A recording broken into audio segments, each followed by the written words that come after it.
Alors, tout d'abord, il y a un paradoxe dans le traitement de l'information sur l'Italie à l'étranger.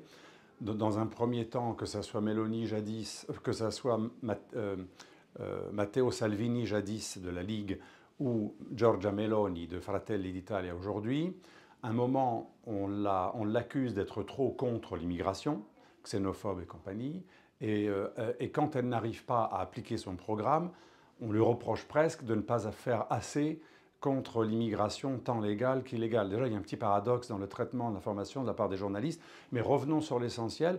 J'étais en Italie, à Rome, il y a quelques jours, et j'ai parlé avec des responsables, pas forcément d'ailleurs partisans, puisque l'un de mes contacts privilégiés est un homme qui a travaillé pour la présidence du Conseil italien sur plusieurs mandats, et notamment sous M. Draghi, donc on ne peut pas le qualifier de populiste. Et ce monsieur qui a aussi été un haut fonctionnaire européen et qui connaît très bien les questions de migration me disait qu'en fait il y a un problème structurel et aussi une stratégie habile de la part de Meloni. Meloni n'est pas quelqu'un qui va tout casser, qui va faire la révolution.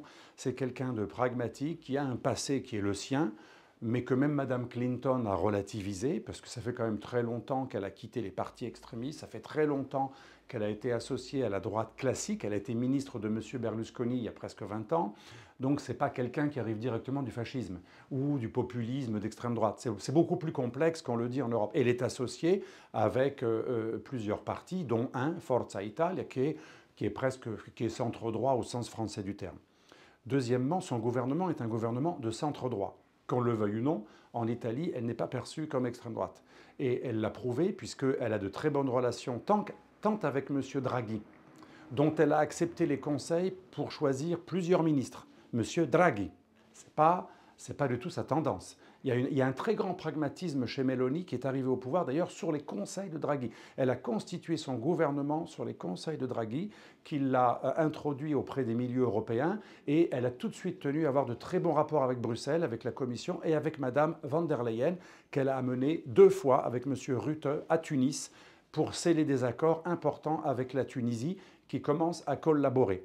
Mais la stratégie de Mme Meloni ne peut pas donner des effets tout de suite, puisque elle veut réussir à contrôler les flux migratoires, non pas en faisant comme Salvini, qui lui était beaucoup plus populiste, il voulait des résultats médiatiques plus que concrets, il lançait un pavé dans la mare. Elle veut construire des rapports avec les pays d'origine, d'où partent les migrants clandestins ou non clandestins, et des rapports dans le cadre d'un plan qui n'est pas le plan migrant, comme a dit la presse française, mais le plan Mattei. Mattei, c'était un très grand responsable économique italien, président de la plus grande firme de gaz et de pétrole, l'ENI, l'Ente Nazionale Idrocarburi, mais qui avait un côté tiers-mondiste et qui a été assassiné par la CIA probablement dans les années 50, enfin dans les années 60, début des années 60, parce qu'il voulait justement des rapports gagnant-gagnant avec les pays producteurs de pétrole, qui à l'époque étaient des pays du tiers-monde.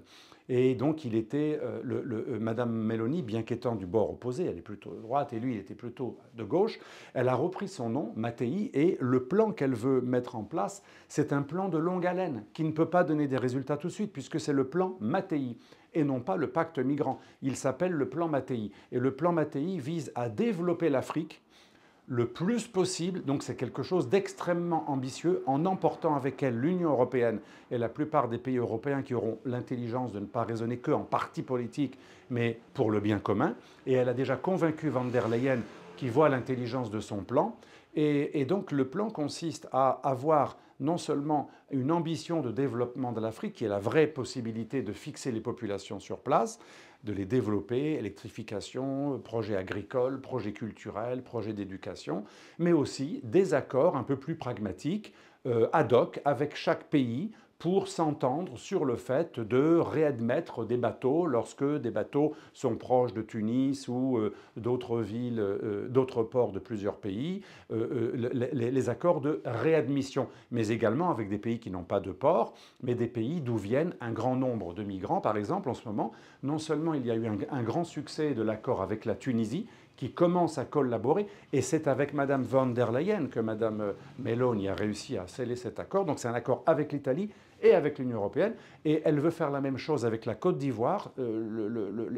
L'accord est en train d'être finalisé avec la Côte d'Ivoire, mais ça prend du temps. On ne va pas faire en quelques mois, en 6 mois, un accord avec une quinzaine de pays d'Afrique noire et du Maghreb, dont certains sont quand même peu coopérants. Il va falloir les motiver, mais aussi alterner la carotte et le bâton, les dissuasions et les promesses pour réussir à les faire plier, parce que beaucoup de pays, en fait, c'est horrible à dire, mais se débarrassent d'une partie de leur population, parce qu'il y a une surnatalité, et ils n'ont pas trop envie de réadmettre des gens à qui ils ne peuvent pas donner du travail. Donc le plan Mattei est un plan de longue haleine, qui prendra plusieurs années. Et donc, je trouve qu'il est assez malhonnête de juger Giorgia Meloni sur une année d'exercice, avec beaucoup d'obstacles, et je conclurai en parlant des obstacles.